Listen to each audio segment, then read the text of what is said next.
Shana Tova. About 6 months after Melissa and I started dating, we decided that the time had come to take a trip to Nebraska so that she could meet my family. The trip went well, and Melissa quickly felt at home with my extended family. During that trip, we spent a fair amount of time with my eldest sister, her husband, and their then 2-year-old daughter. Gabby instantly liked Melissa, and as she called her, Miss Alyssa, and the two bonded quickly. Sometime later, after we had gotten married, we were on the phone with my sister and niece, and my sister asked Gabby if she remembered who Miss Alyssa was.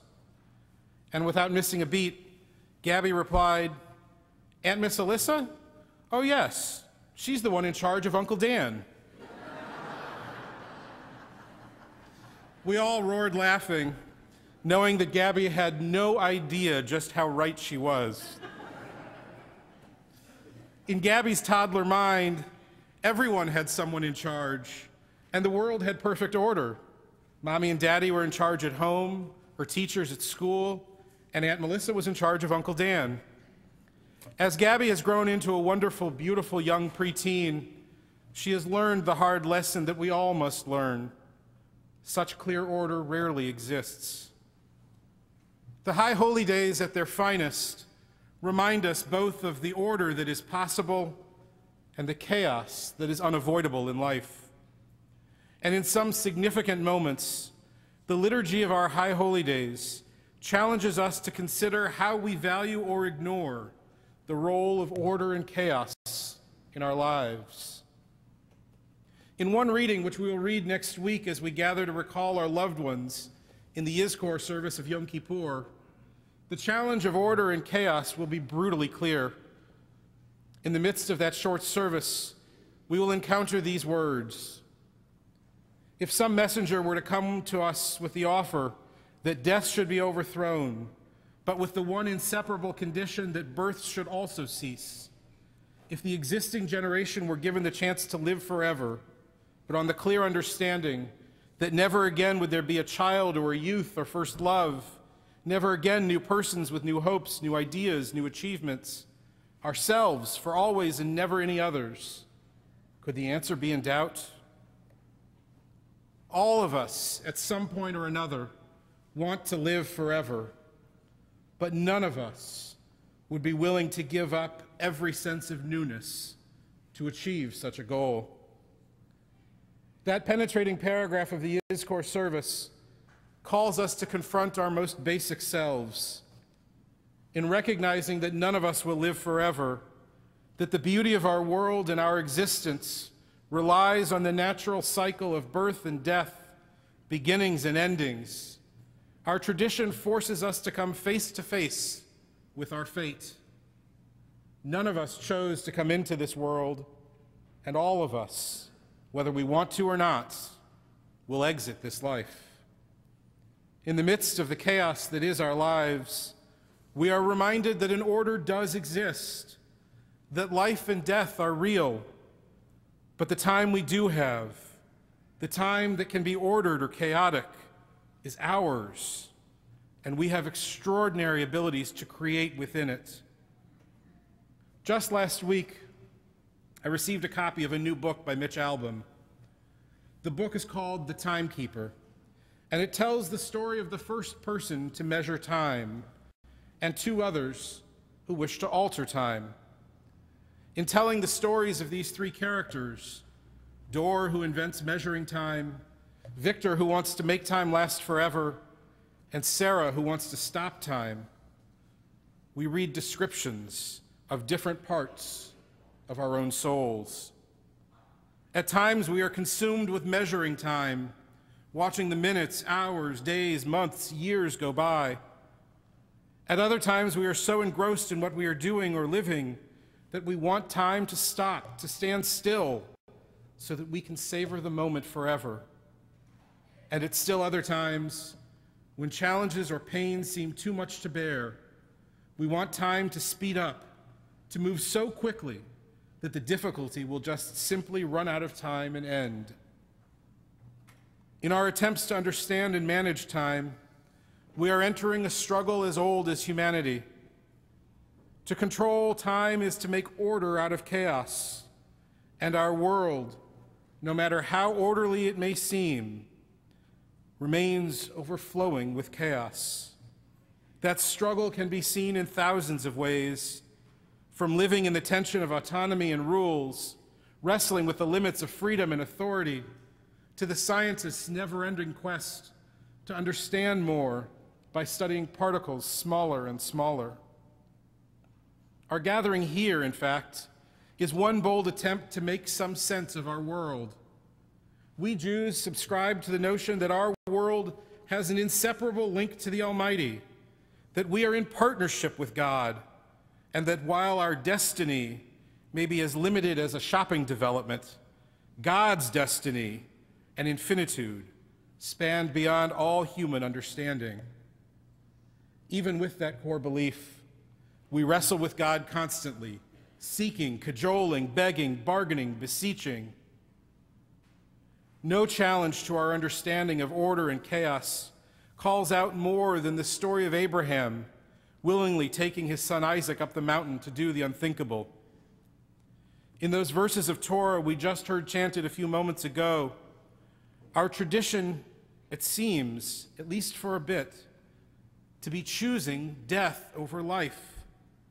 And we who have suffered, we who have loved our children, we who have lost children, how can we make sense of such a senseless, even callous act? Rabbi Brad Artson suggests that Isaac's story reminds us of instances when time stands still, when we see instances of deepened perception emerging from moments of crisis. In the midst of chaos, or maybe because of chaos, we develop a new understanding of or appreciation for order. At that moment when Isaac found himself bound to the altar and the knife was coming down, he recognized that the order he thought he understood did not exist. And then, just as quickly, with the appearance of the ram in the thicket, order resumed and a moment of chaos and crisis was averted.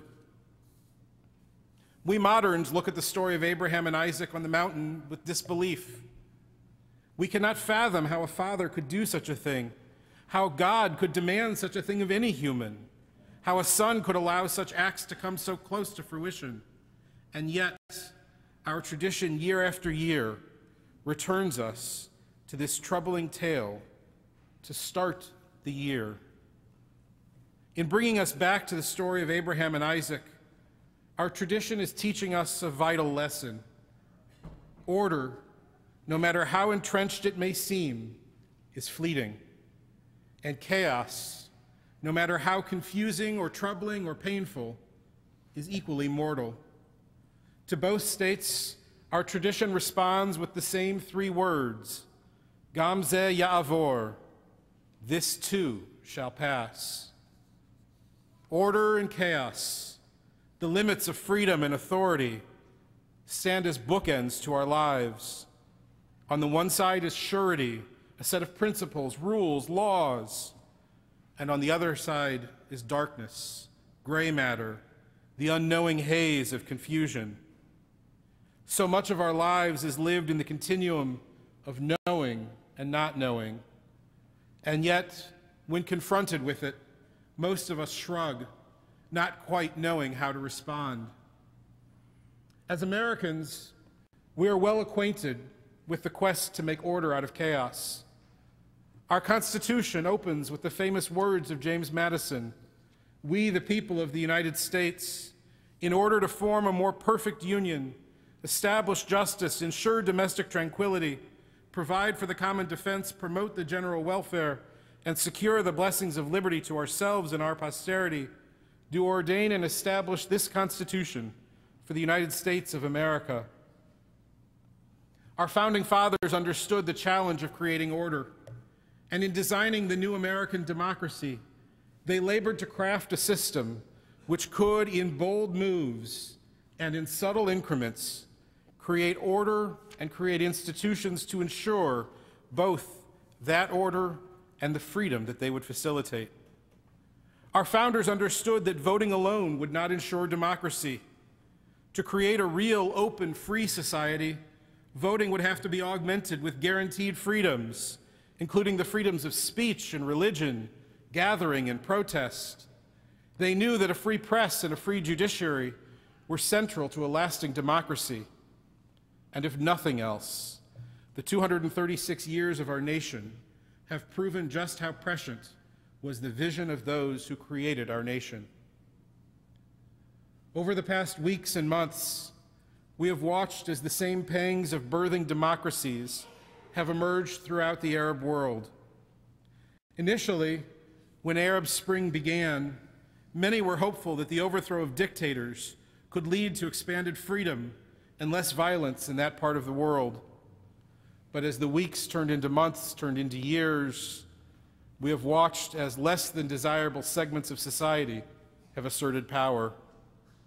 And nowhere has this been clearer than in the protests and killings which have occurred over the last week. As Egyptians have poured into the streets to protest, and a group of militant Libyans stormed the U.S. Embassy, killing our ambassador and 3 others, followed by protests in more than 30 nations, we are left to wonder, has the Arab Spring created more order or more chaos? Late last week, I participated with nearly 1,200 rabbis of all denominations in a conference call with the President of the United States. The President has participated in such a call for all 4 years of his term in office, and the conversation this year, like in past years, proved to be both provocative and revealing. When pressed, the President noted that while many Arab Spring nations have overthrown dictators, a process that was bound to happen sooner or later, and even held elections, true democracy has not yet emerged. Constitutions have not been written. Institutions which protect freedom and liberty have not yet been created. And while able to vote, the people are not yet free. And in that vacuum of order, the only order which exists in many of those nations, the order of organized and sometimes extremist religion, has stepped in. The President that added then that we Americans, and we Jews in particular who wrestle with order and chaos, can play a significant role in helping democracy take root in the Arab world. He suggested that while we must insist on security for ourselves and our allies, we also cannot dictate a new order for any country. Instead, we can and must model our own values and illustrate how the principles of democracy can prevail. To help the world find more order, we must be willing to share our own paths to order. To emerge from the chaos, we must be willing to take extraordinary risks, even working with those who hold contrary views to our own. And in each encounter, each step toward understanding, no matter how bumpy the road or how long the journey, we are moving closer and closer to the vision of a world of shalom. The Arab Spring remains a source of great anxiety, but surely no greater than the anxiety felt by Isaac while bound on the altar. The desire to create order, real, palpable, trustworthy order, challenged humanity millennia ago and will continue to create havoc for us all. But in each stage of order that we can craft, each bit of chaos we can erase, we are moving forward as individuals, as a people, as humanity. Last spring, our temple took an extraordinary step forward in the long march from chaos to order. By bucking all stereotypes and welcoming Muslim leaders to our synagogue and our bima, we, the members of this holy congregation, changed the course of history in our community and maybe even beyond. But our steps last year were just beginning baby steps. Now we must learn to walk forward with more confidence, to build bridges and share fears and celebrate triumphs together.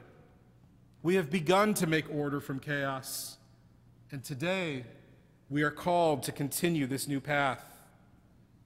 In the coming year, we will undoubtedly face uncertainty. Chaos loves fear, and fear so easily expands exponentially.